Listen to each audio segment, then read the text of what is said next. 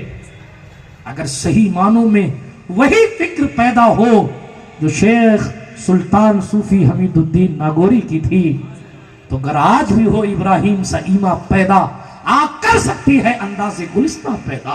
آگ کو پاک بنانے والے کی قدرت میں کوئی کمی نہیں ہے، لیکن کوئی خلیل اللہ جیسا ایمان تو لے کر آئے۔ برادران ملت اسلامیہ، تاریخ کا پہیہ گھوما، 1.25 لاکھ لوگ جو کل مسلمانوں کے خلاف کھڑے ہوئے تھے اور ایران کو تباہ کیا تھا، آج اسی علاقے میں اسلام کا جھنڈا پھر لہرا رہا ہے۔ یہ کام کسی خطیب نے نہ کیا، حالانکہ تھوڑی سی خطابت انہیں تو کی بحیثیت خطیب عرض کر رہا ہوں۔ ہاں یہ کام اگر کیا تو ایک فقیر کی تو ویشانہ زبان نے کیا ہے، پر تاثیر زبان نے کیا۔ 1.25 لاکھ لوگوں سے زائد لوگ مسلمان ہوئے، اور تاریخ نے بتایا کہ آج پھر ضرورت ہے کسی اس رشید الدین کی جو اپنی عزت کی پرواہ کیے بغیر اپنے محبوب کے دین کو سامنے والے کی سماعت پر رکھنے کی جرت کرے۔ پتہ نہیں زخمی دلوں کی دوا اللہ ان ظالمی دلوں کو بنا دے، پتہ نہیں اللہ قلب کی دنیا میں ان کے دلوں کی دنیا میں تبدیلی لے آئے، اور جو ظالم ہیں وہی اسلام کی محافظ بن جائیں، جو اسلام کو ڈھانے پر تلے ہیں وہی اسلام کو بچانے پر آ جائے۔ تاریخ میں ایسا ہوا ہے، یہ تو ایک قصہ ہے، ایسے دسیوں قصے موجود ہیں کہ جس ہلاکوں نے بڑی بڑی باتیں کی، اس ہلاکوں کا خاندان مصر بچانے کے لیے خود آیا۔ میں تفصیلات میں نہیں جاتا، لیکن تاریخ سے اٹھا کر ایک قصہ آپ کی سماعت پر یہ کہہ کر رکھتا ہوں کہ ایسے ہوتے ہیں فقیر جو اکیلے ہی نقشہ بدل دیتے ہیں۔ بات سمجھ شریف میں آ رہی ہے؟ اس